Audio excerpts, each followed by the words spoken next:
नमस्कार, सूचना एवं जनसंपर्क विभाग की प्रस्तुति हिमाचल बुलेटिन में आपका स्वागत है। पेश हैं आज के समाचार। हिमाचल प्रदेश संस्कृत अकादमी की पहली बैठक की अध्यक्षता आज शिमला में मुख्यमंत्री श्री जयराम ठाकुर ने की। इस अवसर पर मुख्यमंत्री ने कहा कि संस्कृत भाषा शब्दकोश साहित्य, विचार, भावों और मूल्यों में समृद्ध है, इसलिए प्रदेश सरकार ने इसे दूसरी भाषा का दर्जा प्रदान किया है। श्री जयराम ठाकुर ने कहा कि राज्य सरकार प्रदेश में संस्कृत विश्वविद्यालय खोलने पर भी विचार कर रही है, जिसके लिए भूमि चिन्हित की जा रही है।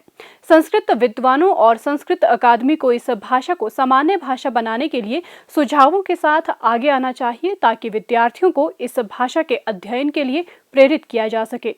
मुख्यमंत्री ने कहा कि संस्कृत सबसे पुरानी भाषा है और ये ग्रीक भाषा की तुलना में अधिक परिपूर्ण, लैटिन भाषा की तुलना में अधिक समृद्ध और इन दोनों की तुलना में अधिक शुद्ध है। श्री जयराम ठाकुर ने कहा कि संस्कृत भाषा के ज्ञान को बुद्धिजीवी समुदाय द्वारा बहुत सम्मान प्रदान किया जाता है। संस्कृत साहित्य में मानव व्यवहार और सृष्टि में भूमिका का विस्तार से वर्णन है। अभूतपूर्व बदलाव और अनिश्चितता के इस युग में ये समाज को आंकने और नए सिरे से देखने का एक महत्वपूर्ण साधन सिद्ध हो सकता है। मुख्यमंत्री ने कहा कि प्रधानमंत्री श्री नरेंद्र मोदी ने भी राज्य सरकार द्वारा संस्कृत को दूसरी भाषा का दर्जा देने के निर्णय की सराहना की है। उन्होंने कहा कि प्रदेश सरकार द्वारा संस्कृत को और सरल व व्यवहारिक बनाने के प्रयास किए जाएंगे, ताकि इसे लोगों में लोकप्रिय बनाया जा सके। मुख्यमंत्री ने कहा, मुझे इस बात को लेकर के प्रसन्नता है कि हिमाचल प्रदेश में हमने दूसरी जो प्रदेश की जो भाषा जो है संस्कृत को हमने स्वीकार किया है। इसके लिए मैं आप सबको बधाई भी देता हूँ। पूरे विश्व में आज भी अगर हम इस तकनीकी युग में अगर हम देखें तो इस तकनीकी युग में, इस टेक्नोलॉजी के इस युग में भी अगर कंप्यूटर के लिए सबसे उपयुक्त और सरल भाषा अगर कोई है तो उसमें कहा जाता है कि संस्कृत उसमें बहुत व्यवहारिक और संस्कृत बहुत जो है वो बेहतर है उसमें। उस दृष्टि से संस्कृत को सम्मान देना सिर्फ इतना ही नहीं होना चाहिए कि हमने उसको दूसरी भाषा का दर्जा दे करके जो है वो एक स्थान दिया है। स्वाभाविक रूप से आनंद तब आएगा जब ये सारी चीज़ें व्यवहारिक रूप से हमारी आगे बढ़ेंगी, और तब लगेगा कि जो हमने जो निर्णय लिया है वो सही निर्णय और उस दिशा में लिया है जो हमारी संस्कृति को मजबूत करता है, ताकत देता है और संस्कृति की पहचान को विस्तृत करता है, और संस्कृति के संस्कार, संस्कृति के माध्यम से हमारे इन संस्कारों को आगे समाज के बीच में एक प्रतिष्ठा के साथ जो है वो अधिमान दे करके, स्थान दे करके, सम्मान दे करके पूरा करता है। आज शिमला से वीडियो कॉन्फ्रेंसिंग के माध्यम से मुख्यमंत्री श्री जयराम ठाकुर ने ऊना जिला के माता श्री चिंतपूर्णी मंदिर के ऑनलाइन प्रसाद छिन्नमस्तिका भोग का शुभारंभ किया।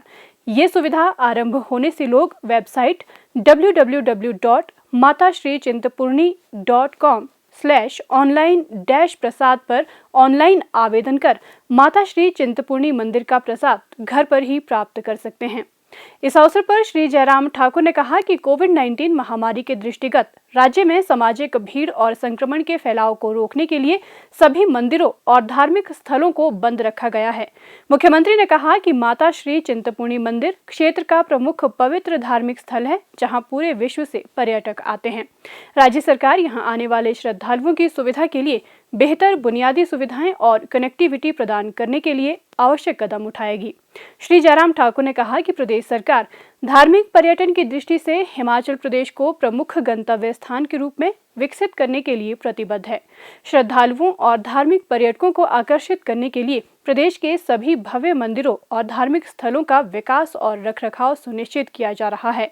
मुख्यमंत्री ने कहा, मुझे इस बात की प्रसन्नता है कि बहुत अच्छी शुरुआत आज हुई है, और विशेष तौर से इस अवसर पर जहां कोविड-19 का ये दौर चल रहा है, ऐसे में मंदिर बंद है और धार्मिक भावनाएं हमारी जिस प्रकार से हमेशा मंदिर में जा कर के मंदिर के दर्शन करने के बाद जो है जो हमको एक संतोष मिलता था, वो भाव कई दिनों से जो है वो हम नहीं ग्रहण कर पा रहे हैं। ऐसी परिस्थिति में विशेष तौर से एक नई शुरुआत जो आज हुई है, जो प्रसाद को डाकतार विभाग के माध्यम से लोगों के घर तक पहुंचाएं।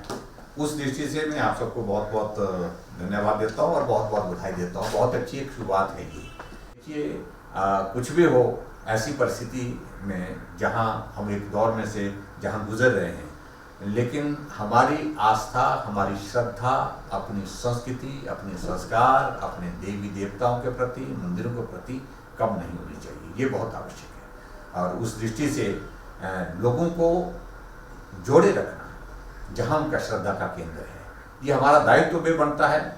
चाहे हम टेक्नोलॉजी का उपयोग करें, चाहे टेक्नोलॉजी के साथ साथ में जिस प्रकार से जो है पोस्ट ऑफिस का उपयोग कर रहे हैं, जिसमें प्रसाद लोगों तक पहुंचाने की व्यवस्था होगी, वो एक बहुत बड़ा एक बेहतर माध्यम आप लोगों ने तय किया है। उसके लिए मैं आप सबको बहुत बहुत बधाई देता हूं और मैं उम्मीद करता हूं, पूरा विश्वास है मुझे कि आने वाले समय में जब ये कोविड-19 का दौर समाप्त होगा, तब भी ये प्रक्रिया जारी रहेगी। बहुत सारे लोग दर्शन करने के लिए जाना चाहते हैं लेकिन नहीं पहुंच पाते हैं।